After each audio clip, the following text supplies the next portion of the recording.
परम पूज्य श्री बड़े बालाजी महाराज की जय। श्री श्री भागवत निवास की जय। श्री गोविंद जय जय गोपाल जय जय। श्री गोविंद जय जय गोपाल जय जय। राधा रमण हरि गोविंद जय जय। राधा रमण हरि गोविंद जय जय। गोविंद जय जय गोपाल जय जय। गोविंद जय जय गोपाल जय जय। राधा रमण हरि गोविंद जय जय। राधा रमण हरि गोविंद जय जय। गोविंद जय जय गोपाल जय जय। गोविंद जय जय गोपाल जय जय। राधा रमण हरि गोविंद जय जय। श्री राधा रमण हरि गोविंद जय जय। गोविंद जय जय गोपाल जय जय। गोविंद जय जय गोपाल जय जय। राधा रमण हरि गोविंद जय जय। श्री राधा रमण हरि गोविंद जय जय। वृंदावन बिहारी लाल की जय। ओम नमो भगवते पुराण पुरुषोत्तमाय। ओम जयति पराशर सूनु सत्यवती हृदय नंदनो व्यासो यस्यास्य कमलगल्तम वाग्मयमृतं जगत्पेवती विश्वसर्ग विसर्गादि नवलक्षणं लक्षितम् श्री कृष्णाक्षरं परं धाम जगन्नाम नमामि तत् हृदयस्य प्रेरणया प्रवर्तितोऽहं बराकुरूपोऽपि तस्य हरे पदकमलं वन्दे श्री चैतन्यदेवस्य वन्देऽहं श्रीगुरुं श्रीपदकमलं श्रीगुरुं वैष्णवांश्च श्रीरूपं साग्रजातं सहगण रघुनाथान्वितं तं सजीवं साद्वैतं सावधूतं परिजनसहितं श्रीकृष्ण चैतन्यदेवं श्रीराधाकृष्णपादां सहगण ललिता श्रीविशाखान्वितांश्च आज्ञानुलम्बितभुजौ कनकावदातौ संकीर्तनैकपितरौ कमलायताक्षौ विश्वम्भरौ द्विजवरौ युगधर्मभावौ वन्दे जगत्प्रियकरौ करुणावतारौ वन्दे कृष्णपदारविन्दयुगलं यस्मिन् कुरलीदृशां वक्षोजप्रणीकृते विलसति स्निग्धोऽङ्गरागस्वतः काश्मीरं तलशोणिमोपरितले कस्तूरिकां नीलिमा श्रीखण्डं नखचन्द्रकान्तिलहरी निर्व्याजमातन्वते नारायणं नमस्कृत्य नरं चैव नरोत्तमं देवीं सरस्वतीं व्यासं ततो जयमुदीरयेत्। वाञ्छाकल्पतरुभ्यश्च कृपासिन्धुभ्यैव च पतितानां पावनेभ्यो वैष्णवेभ्यो नमो नमः। बोलो श्री वृंदावन बिहारी लाल की जय।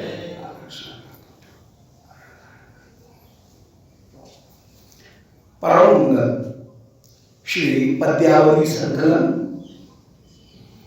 जिनमें विप्रलंघ का वर्णन कर रहे थे। विप्रलंघ भी अद्भुत रस है। जिस रस के तत्व को रसिक हृदय को जानते हैं, ऊपर से देखने में वियोग दुखात्मक मालूम होता है, परंतु उस दुखात्मक वियोग में भी भीतर परम परम सुख कहीं छिपा हुआ है। इसीलिए इतने चाव के साथ में वियोग के काव्य को पढ़ा जाता है। श्री विरह के तत्व का श्रीमद् महाप्रभु ने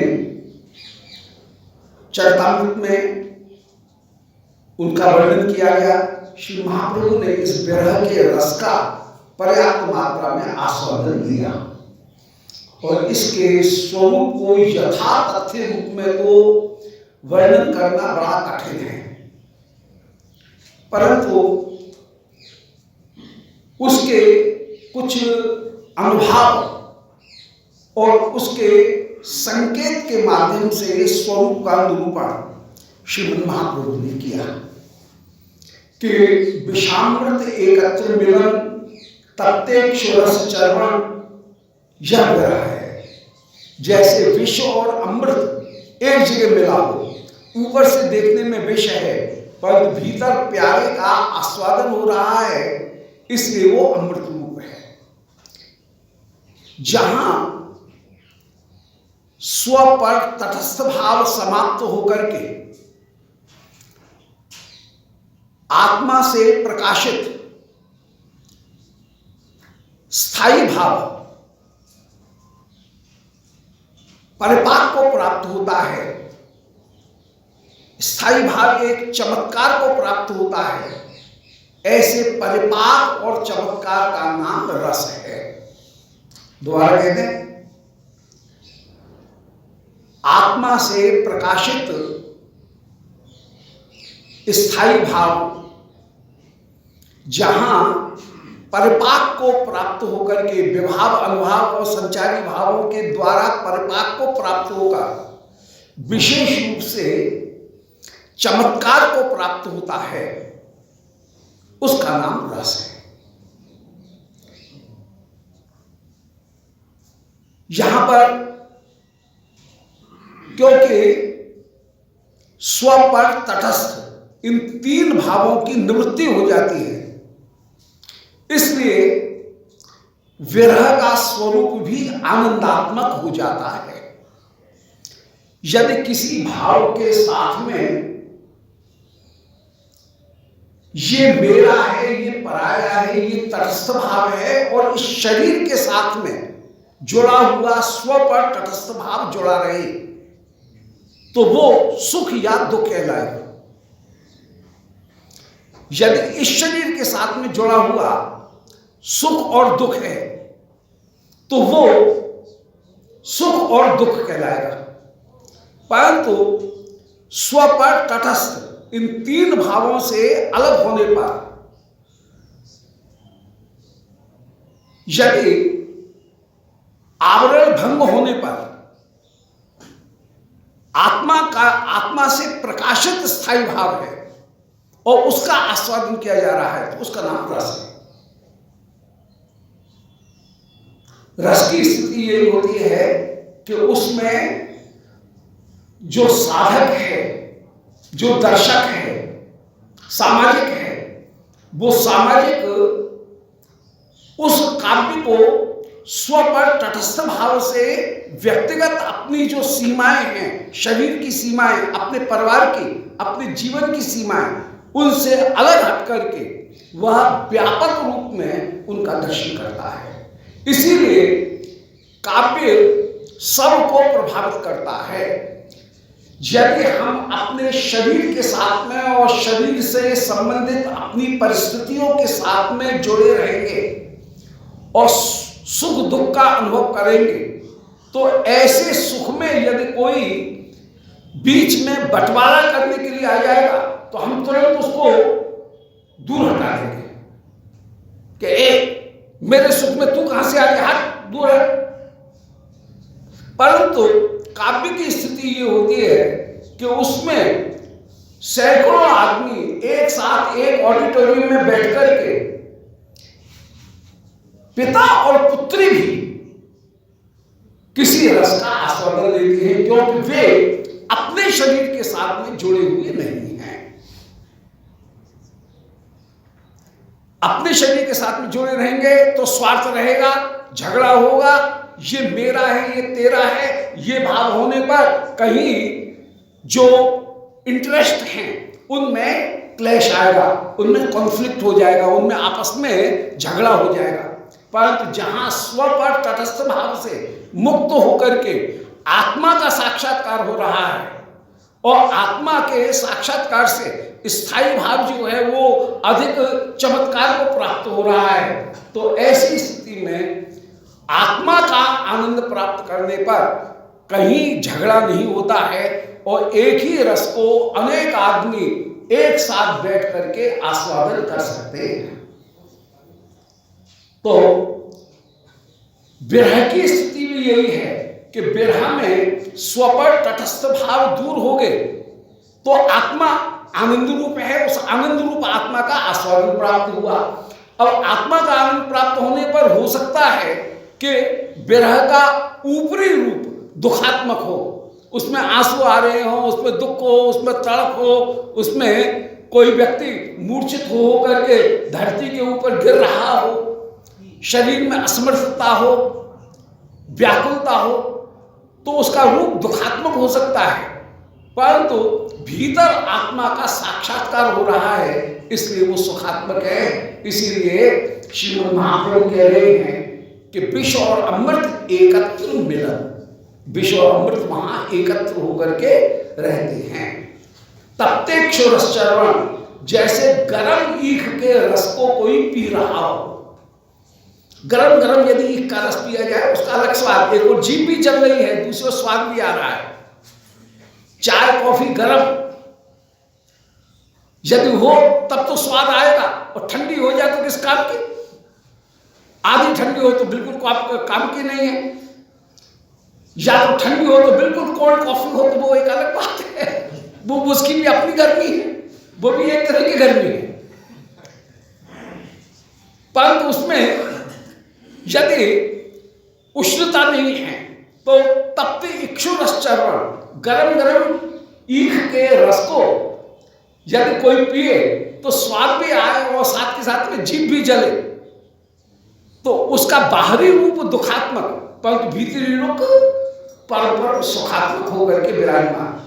तो बहुत संक्षेप में स्पष्ट रूप से थोड़ा समझने के लिए इस तरह से हम समझ सकते हैं कि रस वहां होगा जहां व्यक्ति की सीमा से तो अलग हो जाए और एक मानव मात्र जो है उसकी सीमा में पहुंच करके, व्यक्तिगत सीमाओं से मुक्त होकर के उसके हृदय में जो स्थायी भाव है, जो भाव, जो इमोशंस सोए हुए पड़े हैं, वे नाटक में विभाव अनुभाव संचारी भाव का दर्शन करके, नाटक के जो पात्र हैं उन पात्रों का दर्शन करके हृदय में सोया हुआ जो भाव है वो भाव जगा और जग करके विभिन्न परिस्थितियों के द्वारा वो नरिष्ट हुआ, उसका वो कहीं सुपोषित हुआ और सुपोषित होकर के, नरिष्ट होकर के वो जिस समय परम आस्वादनी बना तो आस्वादनी बन करके एक चमत्कार देगा, उस चमत्कार का नाम ही रस है। वाह्य आभ्यंतर करणयो व्यापारांतर रोधनम स्वकारणादि संश्लेषी चमत्कारी रसः स्मृत।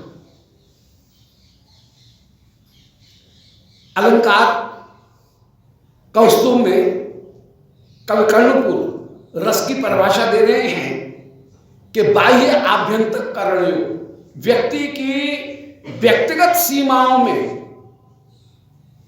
जो वाह्य आभ्यंतर उसकी इंद्रियां हैं उनसे अलग होकर के, बाह्याभ्यंतर करणयो व्यापारांतर रोधनम, बाह्य और आंतरिक जितने भी व्यापार हैं स्वार्थ के साथ में जुड़े हुए, एक शरीर के साथ में बधे हुए जो व्यापार हैं वे तो समाप्त हो गए और स्व कारणादि संश्लेषी, रंगमंच के ऊपर जो पात्र अभिनय कर रहे हैं या काव्य पढ़ते समय जिन श्री राधा कृष्ण उनकी का स्मरण किया जा रहा है, उनका वर्णन किया जा रहा है, अपने कारण के साथ में मिलकर के हम बिल्कुल एक हो गए, साधारणीकरण हो गया, पात्रों के साथ में हमारा साधारणीकरण, जनरलाइजेशन हो जाए, क्योंकि मानव हृदय एक सा है।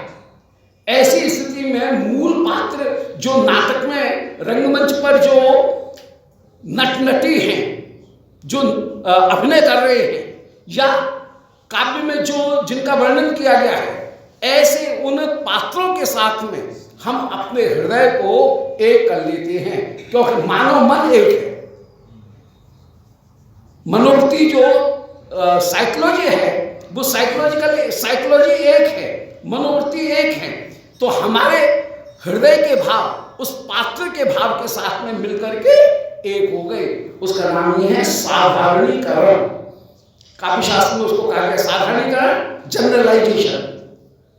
उस पात्र के साथ में हम जनरलाइज्ड हो जाते हैं, उस पात्र के साथ में हम अपने आप को मिला लेते हैं। तो कैसे आश्चर्य की बात है कि व्यक्ति बूढ़ा है, जवान है, रोगी है, वो अपनी व्यक्तिगत सीमाओं को तो छोड़ दे, और हनुमान जी ने लंका के गाल पर एक तमाचा मारा, एक मुक्का मारा और लंका मूर्छित हो गई। तो एक बूढ़ा व्यक्ति जो रोग शैया के ऊपर पड़ा हुआ है वो भी उछल जाए,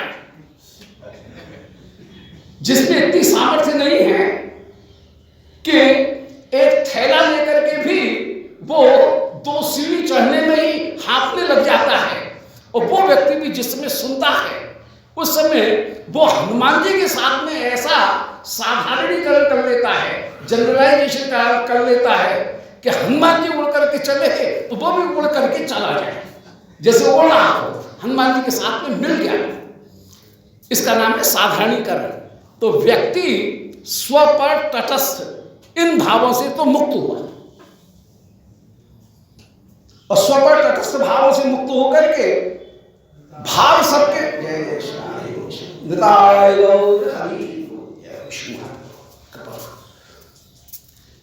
तो वो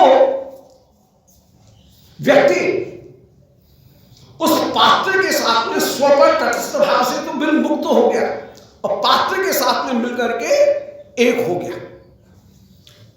उसके हृदय में जो सोया हुई इमोशंस थी, भाव थे, वो भाव व्यवहार अनुभाव संचारी वहां के नाटक में वर्णित जो परिस्थितियां हैं, जो सर्कमस्टेंसेस हैं, उस पूरे वातावरण के साथ में वो मिल गया। और उसका जो भाव है वो भाव कहीं अधिक पोषित होकर के बढ़कर के वो चमत्कार को उत्पन्न करने लग गया है। तो चमत्कार यदि उत्पन्न हो जाएगा तब तो रस की प्राप्ति होगी, और चमत्कार नहीं है तो एक क्रिया मात्र हो जाएगी। ऐसे होता है कई बार तो नाम जप करने के लिए बैठते हैं तो हृदय के जो भाव हैं वे पोषित होकर के चमत्कार देने लगते हैं, तो बड़ा आनंद आता है नाम जप में। कभी केवल संख्या पूरी होती है, केवल काउंटिंग मात्र होता है। तो हृदय के जो भाव हैं उन भाव को कहीं न कहीं चमत्कार प्राप्त होना चाहिए, पोषित होकर के वे अद्भुत रूप से कहीं आनंद प्रदान करें, आनंद देने की स्थिति में, चमत्कार की स्थिति में प्राप्त हो जाए। चमत्कार का नाम ही रस है। रस सारा चमत्कार, ये रसकों ने कहीं निरूपण भी किया कि रस का सार चमत्कार है। तो विरह में भी ऐसे चमत्कार की प्राप्ति हो जाती है तो व्यक्ति का जो दुखात्मक पक्ष है वो तो दूर हो जाता है, चमत्कार की प्राप्ति हो जाती है तो विरह भी सुख रूप हो जाता है।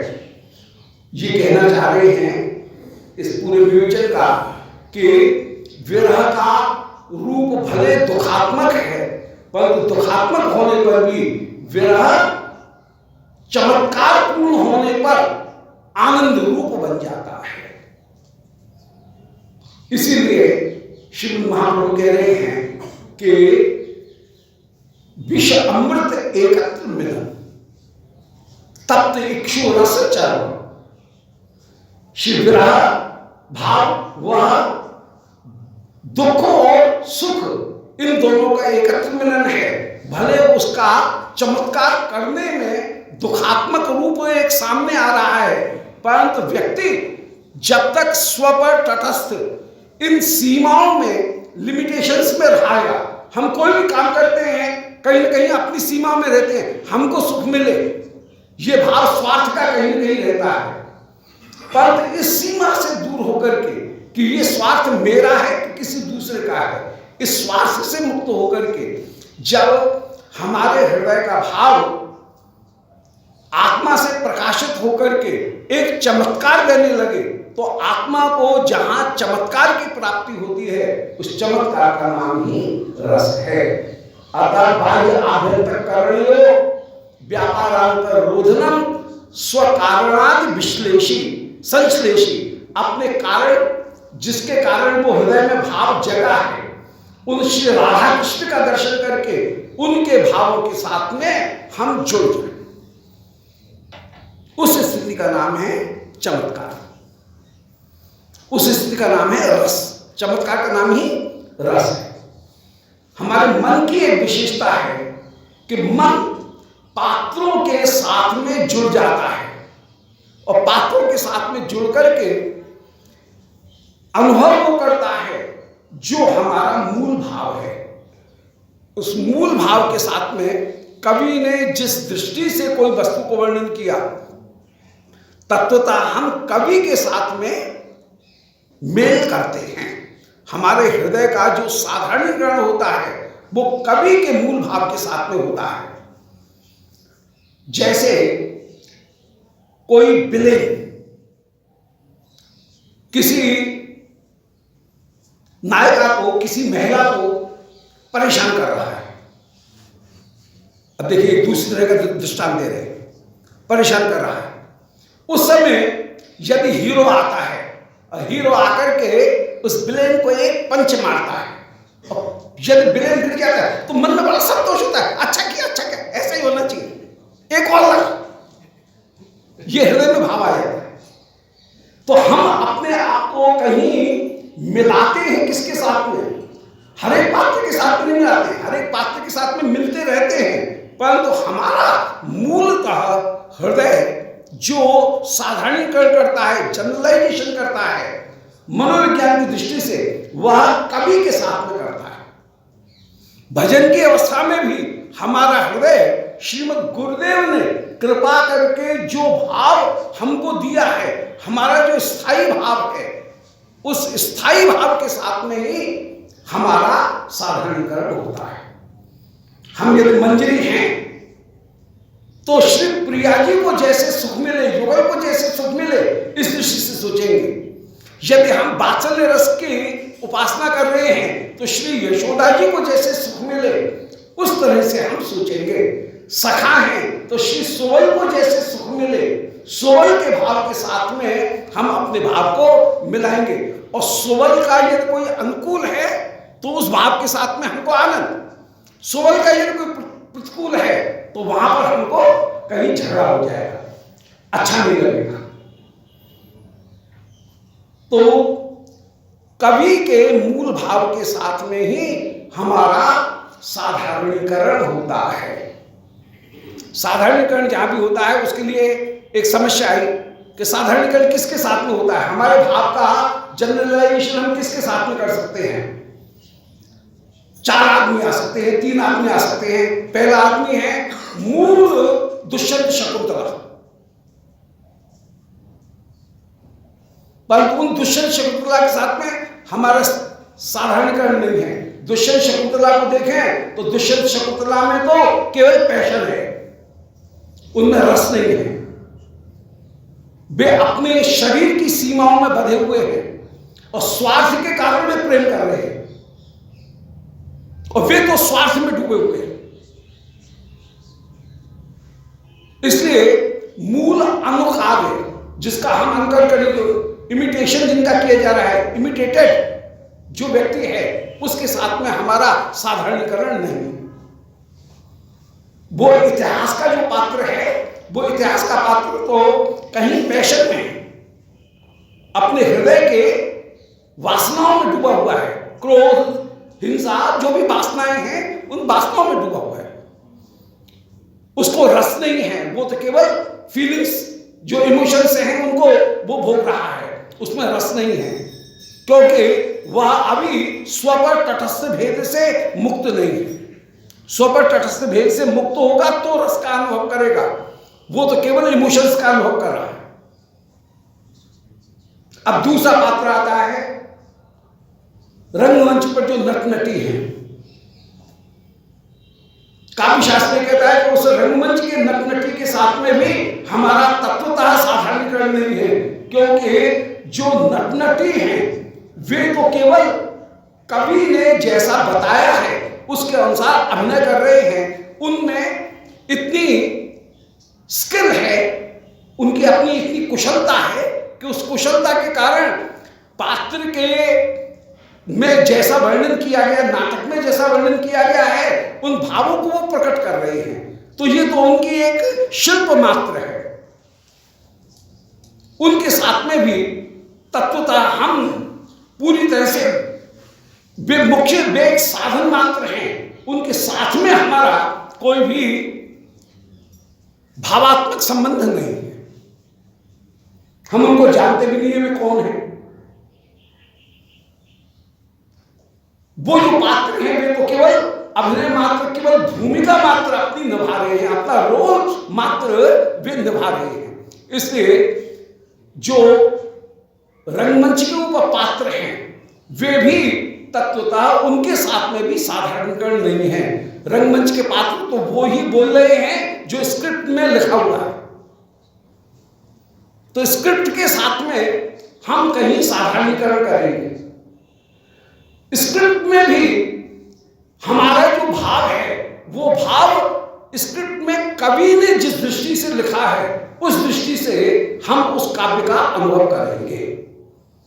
बहुत सारे काव्य नाटक ऐसे हैं जिनमें पुलिस तो विलेन की तरह से दिखती है और जो डाकू चोर हैं वे हीरो की तरह से दिखते हैं। कवि ने इसी तरह से उनका वर्णन किया है। तो पुलिस आ जाती है तो हम क्या चाहते हैं, हाँ ये नहीं आए तो अच्छा है, पकड़ के नहीं ले जाए इसे। तो कवि की दृष्टि से हम कहीं मिलते हैं।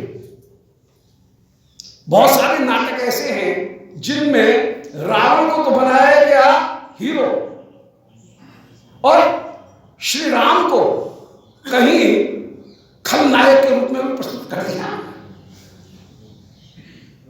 तो ऐसी स्थिति में एक सामान्य जो पात्र है उस पात्र की जो साधारणीकरण होगा वो कवि के साथ में होगा। कवि ने जिस तरह से किसी वस्तु को वर्णन किया वो ही उसके साथ में वो साधारणीकरण करेगा, दूसरे के साथ में नहीं करेगा।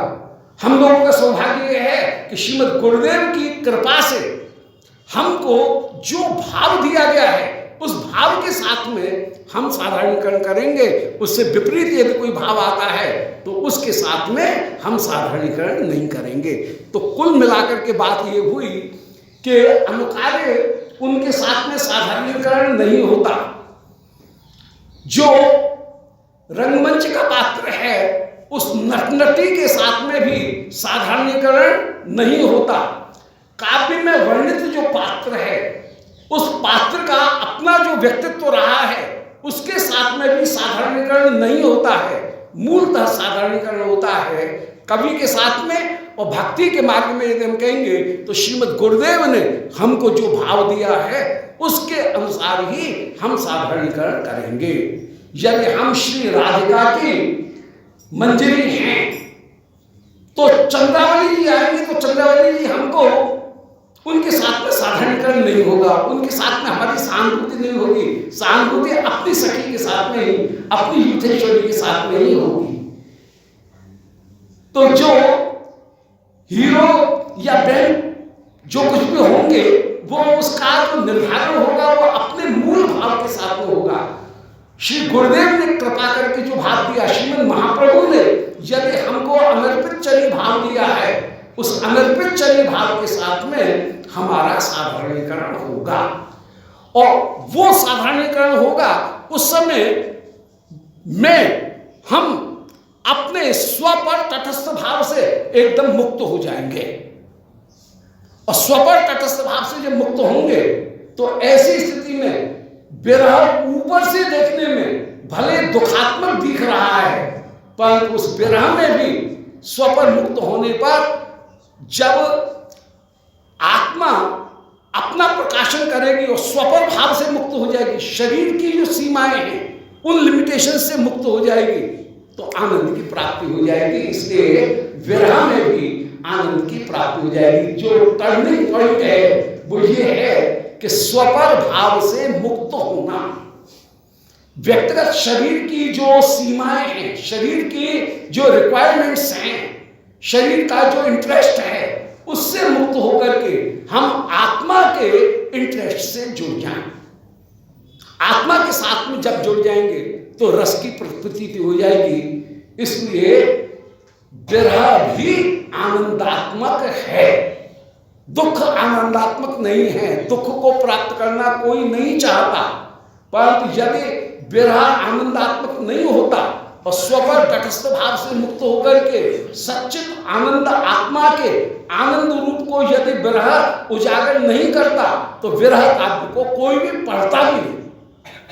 परंतु विरह काव्य खूब पढ़े जाते और बड़ी रुचि के साथ में पढ़े जाते,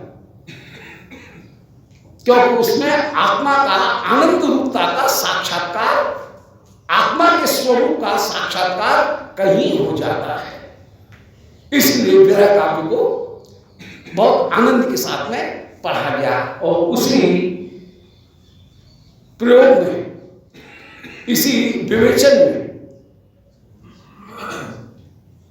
वो विरह विरह नहीं रहता है, वो विशिष्ट रहा विरह, वह अत्यंत मिलन रूप रहा, विशिष्ट रहा, एकांत मिलन रूप होकर के ही वह विरह प्राप्त हो जाता है, विशिष्ट योग हो जाता है।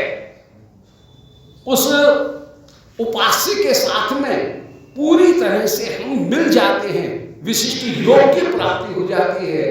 इसीलिए उसका नाम वियोग है। वियोग का तात्पर्य अलग होना नहीं है, वह विशिष्ट योग है। योग की विरहता नहीं है, बल्कि योग की विशिष्टता वहां पर प्राप्त है।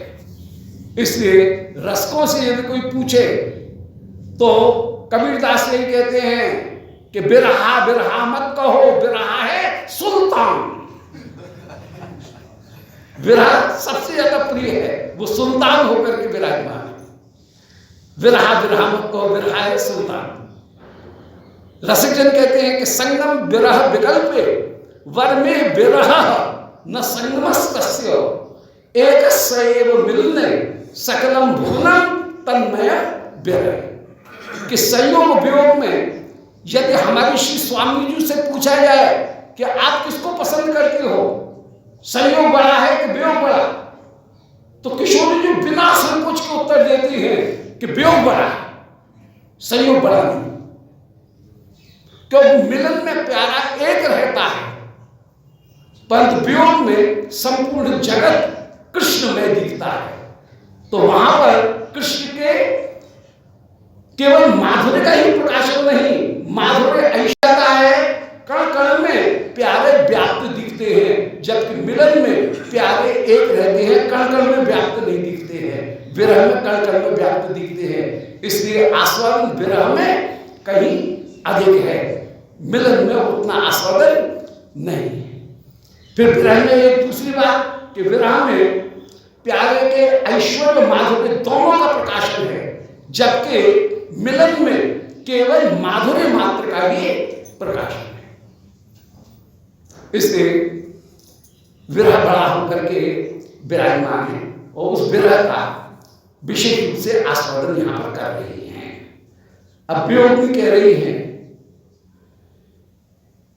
कि यमुना उल्ले समुक्षपम नवेश कुसुमस्य कंदुकम। 321वां श्लोक है। न पुनः सखी लोकिष्यते कपटाभीर किशोर चंद्रमा। कि यमुना उल्ले समुक्षपम, यमुना उल्ल में अरे सखी हम जिन श्याम सुंदर का दर्शन कर रही थी, हाय अब वो श्याम सुंदर उनको नहीं दिखेंगे, व्याकुल हो रही है। व्याकुल होकर कह रही कि जिस चंद्रमा का हमने यमुना पुलिन में सदा दर्शन किया, अरे सखी प्यारे मथुरा चले गए, अब वे हमको साक्षात नहीं दिखेंगे। कैसे श्री श्याम सुंदर हैं? बोले नटवेशा, जिन्होंने नटवर वेश धारण कर रखा है, नटवेश धारण कर रखा है। नटों जैसा अद्भुत वेश माने अद्भुत प्रकार की चेष्टा है। नट कहने का तात्पर्य है अद्भुत प्रकार की चेष्टाएं करने वाला जिनका स्वरूप है। और कैसे है? कुसुम से कंदुकम समुच्छिपम, जो फूल की गेंद उछाल रहे हैं। गेंद बच्ची करते हुए खेल रहे हैं और गेंद बच्ची करते करते एक आध गेंद जो मेरे ऊपर भी डाल देते थे चंचलता में।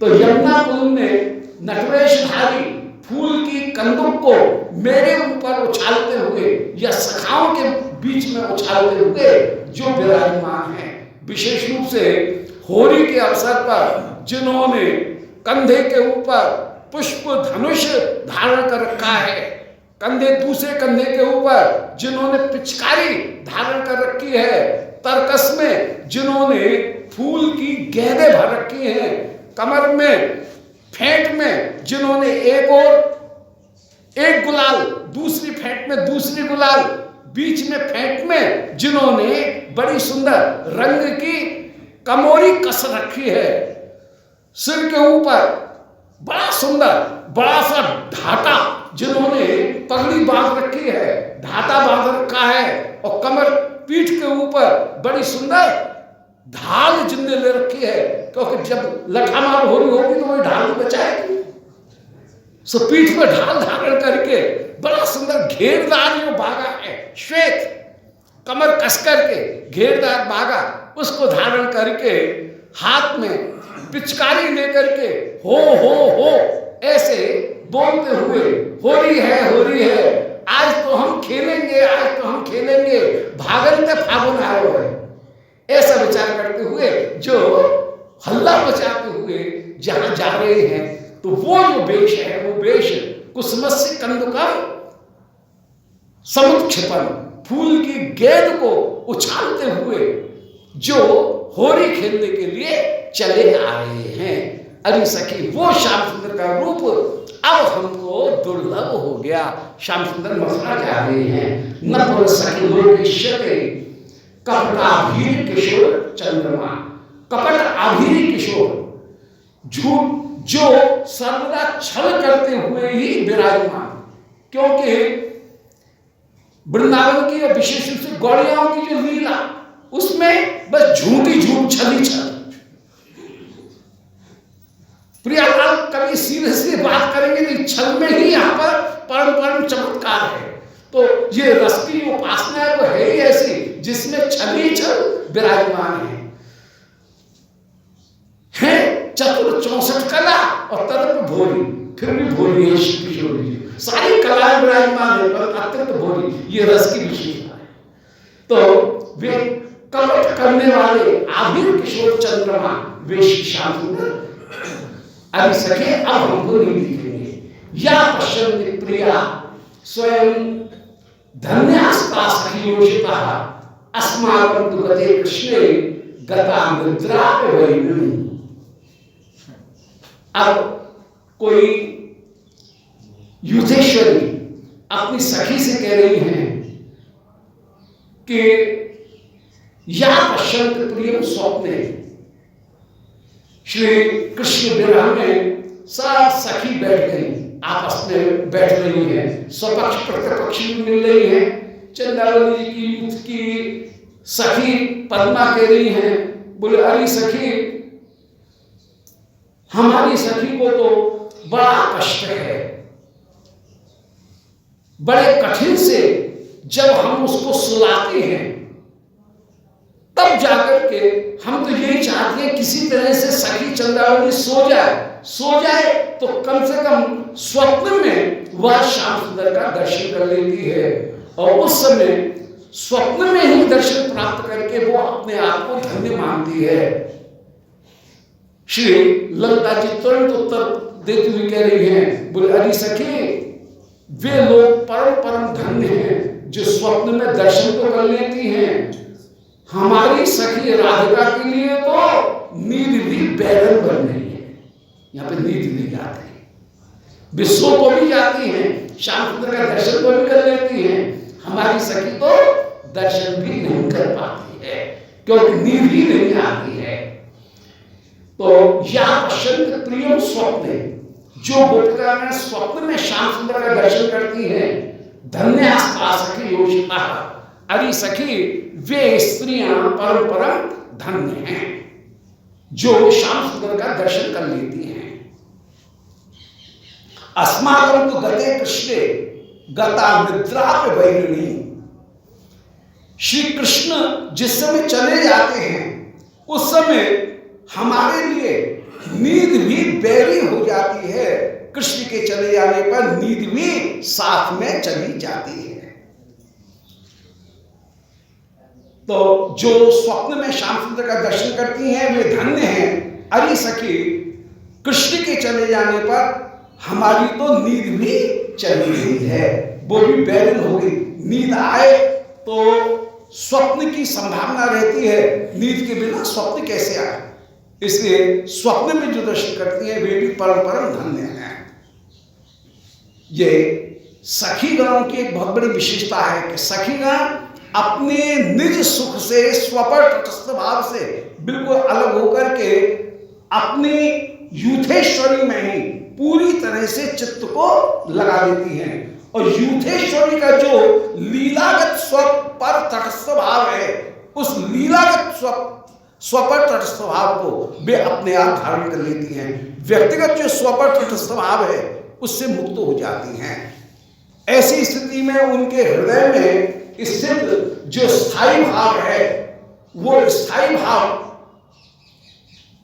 जागृत होता है, और जागृत होते ही जो कार्य कारण और सहचारी हैं, कारण कार्य और सहचारी हैं, उनको कारण कार्य सहचारी नहीं रहने देता है, कारण बन जाता है विभाव।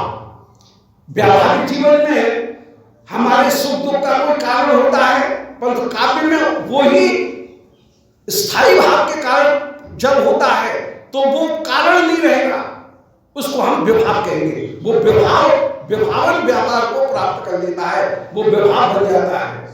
इसी प्रकार हमारे व्यक्तिगत जीवन में जो रिएक्शंस, जो प्रतिक्रियाएं होती हैं, कार्य होता है, काव्य में वो कार्य नहीं रहता है, वो कार्य अनुभावन व्यापार के द्वारा अनुभव बन जाता है, उसका नाम फिर अनुभव हो जाता है।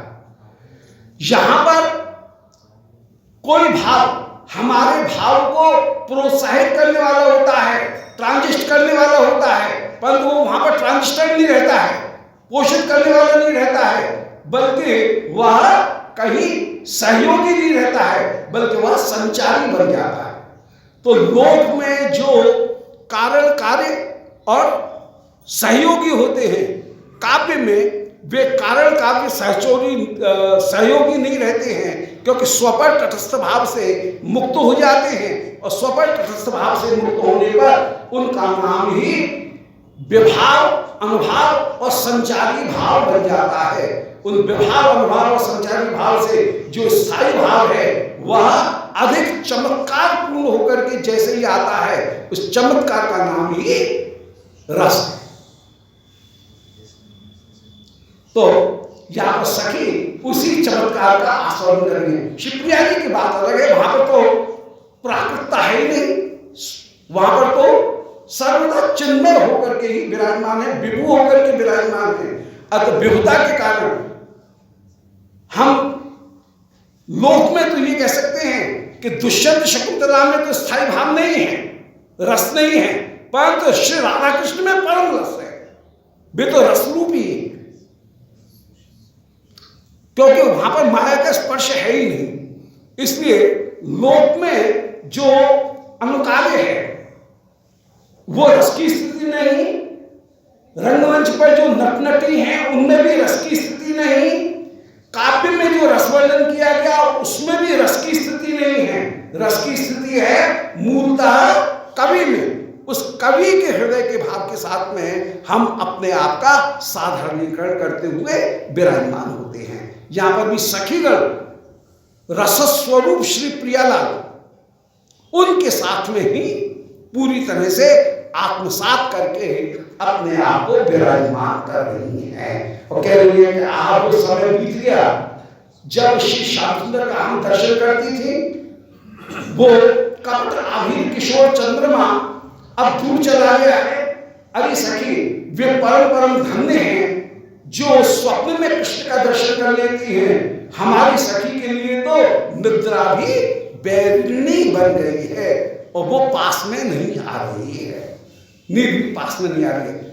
माने सखियों का पूरा भाव श्री किशोरी जी के साथ में मिलकर के एक है, मिलन में भी और वियोग में भी। सर्वदा जिन्होंने तो रसिकों का ये स्थिति है कि वे श्री प्रिया के भाव के साथ में अपने आप को मिला लेती हैं। तिन्हें दूजो भाव, ये एक स्वरूप होकर के विराजमान है। जैसे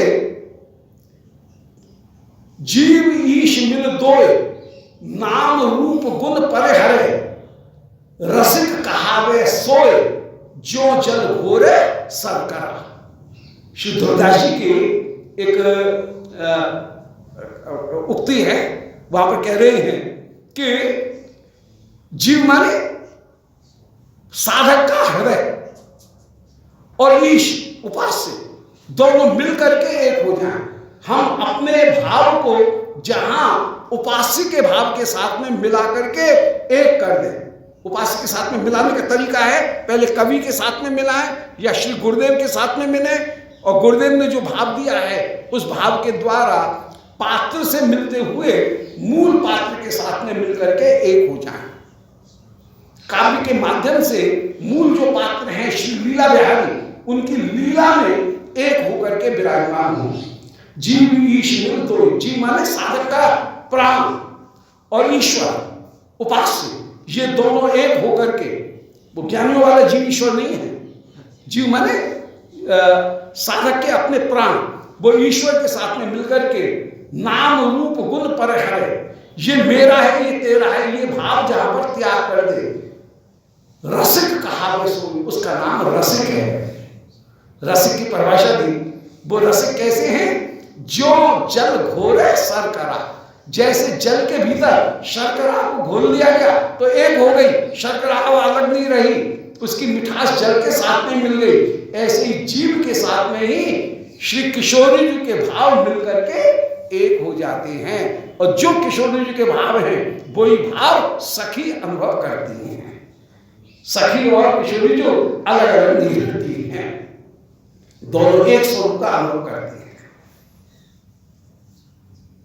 आगे कह रहे हैं कि स्वयं बसंत समयो विपुलम तदेतर, स्वयं निकुंज बिटकी निखिलम तदास्ते, हाहंत किंतु नवनीरत कोमलांगो, नारो के पुष्प धनुषा प्रथमावतारा। बोले अरे सखी, बिन गोपाल बैरिन भई कुंजे, तब ये लता लड़क अति शीतल, अब वही विषम ज्वाल की पुंजे। बिन गोपाल बैरिन कुंजे, बिना गोपाल के मिलन में जो वस्तु सुखद होती है, विरह में वही वस्तु अत्यंत अत्यंत दुखद हो जाती है।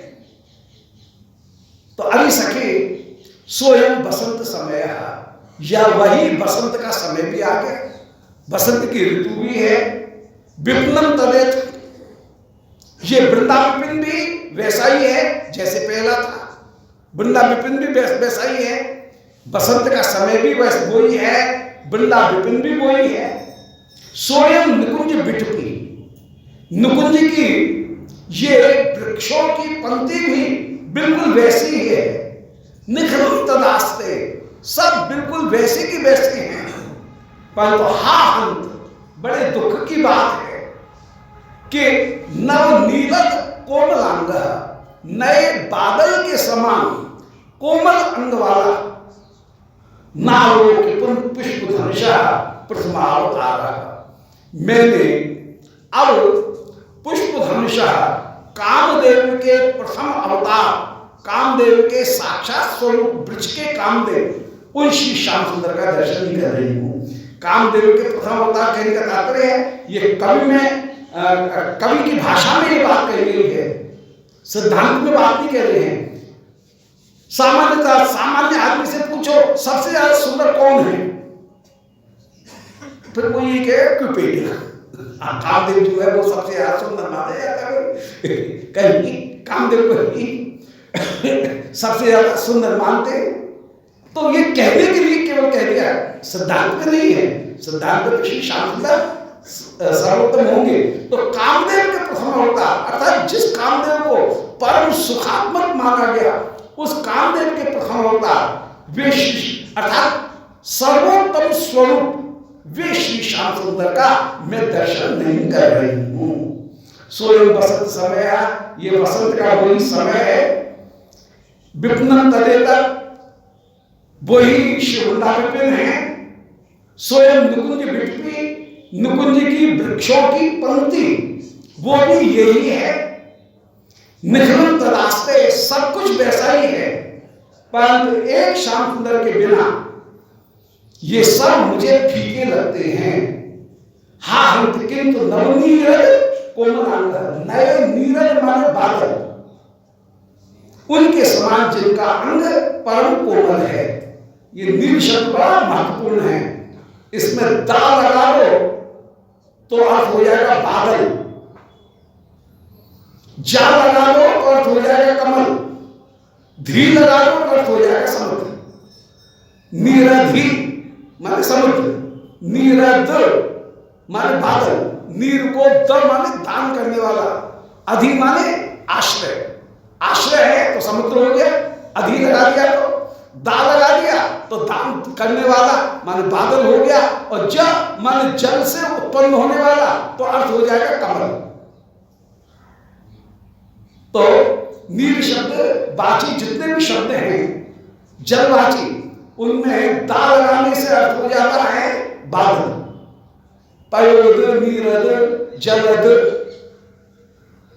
जलधि, पयोधि, नीरधि, उदधि, तो अर्थ हो जाएगा समुद्र, और जा लगा दो तो अर्थ हो जाएगा कमल। नीरज, जलज, पयोज, ये अर्थ हो जाएगा जल, और यदि दा लगा दो तो बादल अर्थ हो जाएगा। तो यहां पर कह रहे हैं नव नीरद कोमल अंग, नए बादल के समान कोमल अंग वाले वे श्री श्याम सुंदर हाय नालोकी, उनका मैं दर्शन नहीं कर रही हूं, जो कि पुष्प धनुषः, पुष्प धनुष के प्रथम अवतार होकर के विराजमान है। पुष्प धनुषः प्रथम अवतार, पुष्प धनुष माने कामदेव, कामदेव के धनुष को फूल का धनुष माना गया है, कि ऐसा माना गया है कामदेव का जो धनुष है उसके बाण भी पुष्पबाण है, इसलिए कामदेव का नाम है पुष्प धनुष, पुष्पबाण, ये कामदेव के दो नाम हैं। 5 बाणों का प्रयोग करता है, मोहन, मादन, उन्मादन, वशीकरण और मारण, ये कामदेव के 5 बाणों के नाम।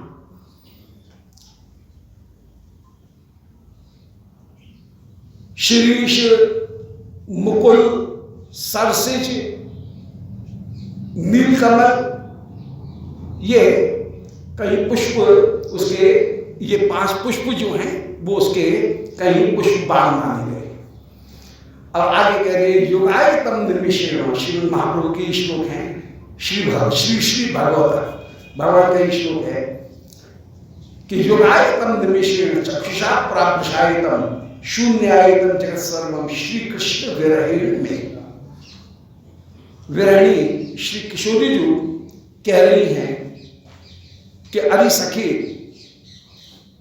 मिलन में जहां ब्रह्मरात्रि व्यतीत हो जाती है एक क्षण शरीर की, वहां पर वियोग में युगायतम निमिषेण, पलक के गिरने का जितना समय है वो समय भी मुझे ऐसा लगता है कि प्यारे से मैं एक युग के लिए अलग हो गई हूं।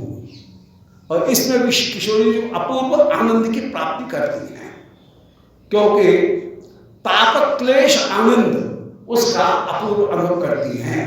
ये ताप क्लेश आनंद बड़ा मार्मिक शब्द है।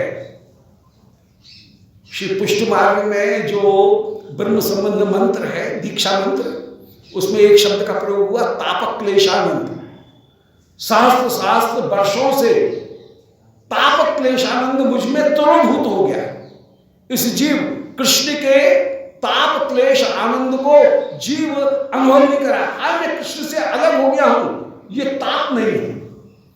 ताप में जो क्लेश होना चाहिए, ये क्लेश भी आनंद रूप है।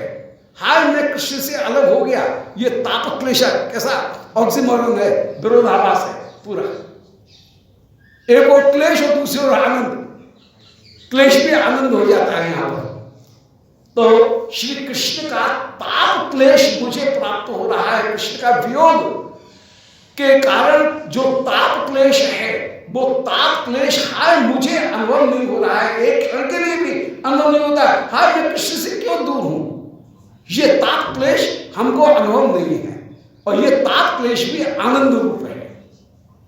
श्री प्रियाजू उस ताप क्लेश के महान आनंद को, अपूर्व आनंद को, अनंत आनंद को अनुभव कर रही है और कह रही है योगायतम निमिषिणो, एक पलक को गिरने मात्र से कृष्ण जो वियोग है, उतने समय का वियोग भी मेरे लिए युग सदी का व्यतीत हो रहा है।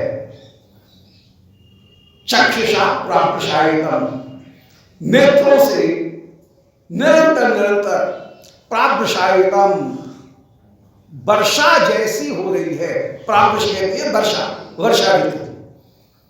तो आंखों से निरंतर चौमासा बरस रहा है, वर्षा निरंतर निरंतर बरस रही है। प्राप्तशा चक्षुषा प्राप्तशायितम, आंख निरंतर निरंतर आंसुओं की धारा से युक्त होकर के विराजमान है। कहीं आंसुओं की यदि नाप जो की जाएगी प्राकृत में, तो वो हंसी का पात्र बन जाएगी, परंतु श्री प्रिया जी में वो यथार्थ है। आंखों से वास्तव में प्राप्तशायितम, वर्षा जैसी हो रही है। उद्धव जिस समय लौट करके मथुरा गए, ठाकुर ने पूछा ब्रज की कैसी स्थिति है। उद्धव जी कह रहे महाराज और सब चीज तो क्षण हो गई है, क्षीण होती हुई चली जा रही है। हाँ यमुना बढ़ रही है। उन्हें यमुना में बाढ़ आ गई है क्या? बोले नहीं, गोपियों की नेत्रों से निरंतर आंसू बहते हैं, उनके कारण यमुना में सदा बाढ़ ही रहती है। तो चक्षुषा प्राप्तशायितम, नेत्र वर्षा की तरह से निरंतर निरंतर बरसते हैं। और शून्य आयतम जगत सर्वम, सारा जगत शून्य जैसा प्रतीत होता है। श्री गोविंद विरह में, श्री गोविंद के विरह में अरे सखी मैं क्या करूं, एक एक क्षण यूसरी का व्यतीत होता है। आंखों से ये आंसू कभी रुकते ही नहीं है, कैसे ये आंसू सूखे, ऐसा कोई उपाय कर। शून्य आयतन जगत सर्वम, संपूर्ण जगत शून्य जैसा दिखता है, किसी की इसमें कोई रुचि ही नहीं है। जीवन की यात्रा में भी, यात्रा चलाने में भी कोई रुचि नहीं है। शून्य आयतन जगत सर्वम, सारा जगत शून्य जैसा हो गया है। गोविंद विरह में, गोविंद के विरह में मुझे ये सारा जगत हो गया। ये महाभाव का एक अनुभाव है, महाभाव का एक चेष्टा है, रिएक्शन है कि जहां पर जो क्षण वो युग शत सदी का व्यतीत होता है। क्षण, एक क्षण का युग, क्षण युग शत में वो यासाम ये बिना भवत। श्रीमद् भागवत में क्या गया कि एक एक क्षण युग शत सदी का ही मेरे लिए व्यतीत होता है। ऐसी स्थिति वहां पर विशेष रूप से हो जाती है।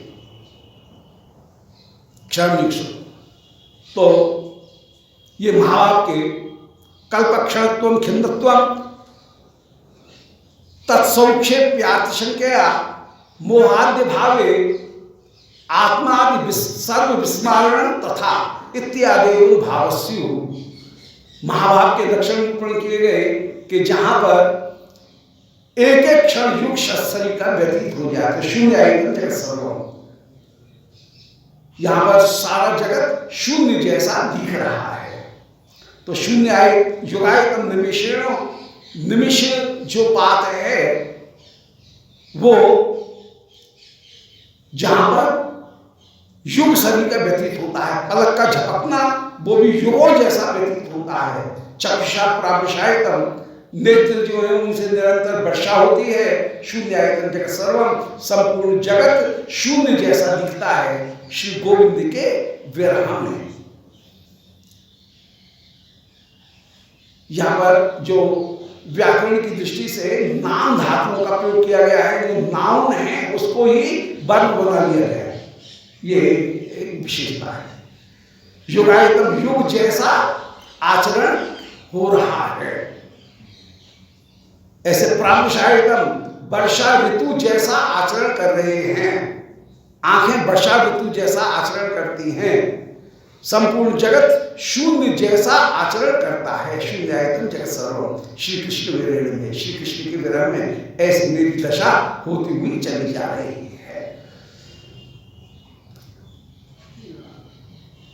आगे कह रहे हैं ये स्वभावोक्ति है, यहाँ पर रस की दृष्टि से स्वभावोक्ति है, वैसे अतिशयोक्ति होगा परंतु यहाँ पर रस की दृष्टि से स्वभावोक्ति। प्रिया जी में ये यथार्थ में ये भाव उनके स्वभाव का ही यहाँ पर वर्णन किया गया है। दलितम हृदयम गाढ़ोद्वेगम द्विधा मत विद्यते, बहत विकलः कायो मूर्छाम न मुंचति चेतनाम, ज्वलित तनु अंतर्दाह करोति न भस्मसा, प्रहरति विधिर मर्मच्छेदी न कृतन्ति जीवनम। यहां पर ये अनुभव दिखा रहे हैं जैसे व्यवहार में यदि अग्नि की धाप लग जाए तो वो जितना जलन देती है, जल जाने में उतना दर्द नहीं होता है। अधिजला जो घाव है वो अधिजले घाव में ज्यादा पीड़ा होती है, पूर्ण जले हुए घाव में उतनी पीड़ा नहीं होती है। तो यहां पर वही बात कर रही है कि हाँ, ये विरह कितना दुष्ट है कि पूरी तरह से मुझे जलाता नहीं है, आधा जला रहा है, जिससे कि मैं और ज्यादा पीड़ा प्राप्त करूं। पीड़ा की अक्षयता दिखा रहे हैं कि अधिजला घाव जैसे ज्यादा पीड़ा प्रदान करता है, इसी प्रकार यह विरह हाय मुझे समाप्त कर दे, वो स्थिति प्राप्त नहीं होती है। यह विरह मेरे साथ में बैर निकालने के लिए मुझे अधिक से अधिक पीड़ा देना चाहता है। तो दलित हृदय गाढ़ोद्वेगम, मेरा हृदय, मेरे हृदय को गाढ़ोद्वेगम, जिसमें गाढ़ोद्वेग उत्पन्न हो रहा है, वह दलती, वह फट तो गया है, उसमें दरार तो आ गई है परंतु न तो विद्यते, टूट नहीं रहा है। तो बड़ा दुख होता है। कभी कभी कोई घाव उसमें मुख नहीं निकला हो तो डॉक्टर क्या करता है, उसमें चीरा लगा देता है। चीरा लगाने से मवाद निकल जाएगी तो कष्ट कम हो जाता है। चीरा नहीं लगे तो ज्यादा कष्ट होता है। कट लगाने पर फिर घाव की पीड़ा वगैरह निकल जाए, मवाद निकल जाए, पीप निकल जाए, पीप तो फिर उतना कष्ट नहीं होता है। तो ऐसे हृदय तड़क तो गया है, दरक तो गया है, परंतु फूट नहीं रहा है। फूट जाए तो कलेश कटे, एक पीड़ा समाप्त हो जाए। यहां पर मृत्यु की अभिलाषा करना, यही विरह की मृत्यु नामक दशा है, मरण नामक दशा है, दशम दशा। स्मृति गुण कथनोद्वेग प्रमाद उन्माद संजय अभिलाषा अनुचिंतन मूर्छा और मृत्यु इत्यादि जो ये जो 10 दशाएं हैं, इनमें मरण की कामना करना यही मृत्यु दशा है। और उसी की प्रार्थना कर रही हैं कि दलित हृदय गाढ़ोद्वेगम, गाढ़ उद्वेग में मेरा हृदय दरक तो गया है परंतु न तो विद्यते, फट नहीं रहा है। बहत विकला कायो मूर्छा, मेरा शरीर मूर्छा को विकल होकर के तो धारण कर रहा है, मूर्छित तो होता है, पर हर चेतना क्यों नहीं जाती है? चेतना भी चली जाए। न मुंचत चेतना, चेतना का त्याग नहीं कर रहा है। ज्वलित तनु अंतर्दाह, शरीर अंतर्दाह वो मुझे जला रहा है, भीतर की जो अग्नि है वो जला रही है। करोति न भस्मसात, परंतु हाय इस शरीर को भस्म नहीं बना रही है, शरीर को भस्मसात नहीं कर रही है, भस्म रूप नहीं कर रही है। प्रहरति विधिर मर्मच्छेदी, विधि मर्मों को छेद कर रहा है, पर न कृतंते जीवनम, इस जीवन की डोरी को काट नहीं रहा है। अभी भी कहीं न कहीं प्राण और अपान, इनकी जो रस्सी है, इनकी जो राहट है, वो ऊपर नीचे हो रहा है। वैदिक शास्त्र में निरूपण किया गया, प्राण और अपान इनमें गांठ है। प्राण खींचता है ऊपर, अपान खींचती है नीचे, और ऐसी स्थिति में श्वास निकलती है, श्वास आती है, श्वास निकलती है, आती है, और ये राहट चलता रहता है। जिस दिन ये गांठ खुल जाएगी, खत्म हो। ये जो वैद्य शास्त्र है, वैदिक शास्त्र, उसमें मृत्यु का यही स्वरूप वर्णन किया गया कि प्राण और अपान इन दोनों में जो ग्रंथि है, वो ग्रंथि ही जिस समय खुल जाएगी, उस समय अपान नीचे के नीचे रह जाएंगे, प्राण निकल जाएंगे, समाप्त हो जाएगा। तो नकृतत जीवनम, ये विरह प्रहत विधिर मर्मच्छेदी, मेरे मर्मों को पीड़ा को दे रहा है, पर कृतंती न, यह इस श्वास की जो रहट है, इस श्वास की रहट को काट नहीं रहा है, ये बीच में जुड़ी हुई है। दोबारा सुन ले, दलत हृदय गाहोद्वेगम द्विधा, गाह उद्वेग मेरे हृदय को दलयती, माने बीच में दरका तो रहा है, न तो भिद्यते, परंतु तोड़ नहीं रहा है। बहुत विकलक कायो मूर्छा, ये विरह में मुझे काय माने शरीर को मूर्छा को प्रदान करता है, परंतु न मुंचत चेतना, चेतना को समाप्त नहीं कर रहा है। ज्वल तनुर मंत्र दाह, जो भीतर का दाह है वो शरीर को जलाता तो है, पर न करोति भस्मसात, पूरी तरह से भस्मसात नहीं कर रहा है। प्रहरत विधिर मर्मच्छेदी, विधाता मर्मच्छेदी होकर के मेरे ऊपर, मेरे मर्मों को व्याकुल करते हुए मेरे ऊपर प्रहार कर रहा है, परंतु न कृंतते जीवितम, मेरे जीवन को काट नहीं रहा है। यहां पर रूपक और मानवीयकरण, पर्सोनिफिकेशन, मेटाफर और पर्सोनिफिकेशन, ये दोनों अलंकार हैं। जहां पर अचेतन वस्तु को चेतन बना दिया जाए, वहां पर मानवीयकरण कहलाता है, मनुष्य जैसा आचरण करना, मानवीयकरण, पर्सोनिफिकेशन। और जहां पर एक वस्तु में दूसरी वस्तु का आरोप कर दिया जाए, इंपोज कर दिया जाए, वहां पर मेटाफर, रूपक होता है। तो यहां पर यही रूपक और मानवीयकरण, ये दोनों अलंकार विशेष रूप से अतिशयोक्ति, अतिशयोक्ति का एक भेद है मानवीयकरण, वो यहाँ पर विशेष रूप से प्रकट किया जा रहा है। और इसमें जो विरह भाव है, उस विरह भाव को यहाँ पर विशेष रूप से प्रकट किया गया है। विरह भाव में जो महाभाव के जो अनुभाव है, उन अनुभावों का यहाँ विशेष रूप से वर्णन किया गया है। जिन अनुभावों में एक एक क्षण का युग शत सदी का व्यतीत हो जाना, उसका नाम ही है महाभाव। मिलन में बड़ा समय छोटा हो जाना और विरह में छोटे समय का बहुत बड़ा हो जाना, ये विरह में श्री प्रिया अनुभव कर रही है। और इस विरह में भी उनके भीतर श्री श्याम सुंदर की स्मृति निरंतर निरंतर बनी हुई है, आस्वाद निरंतर बना हुआ है।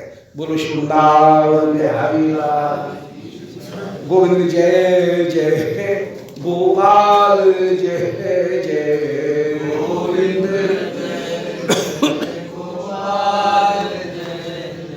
श्री राधा रमण हरि गोविंद जय जय राधा रमण हरि गोविंद जय निताय गौर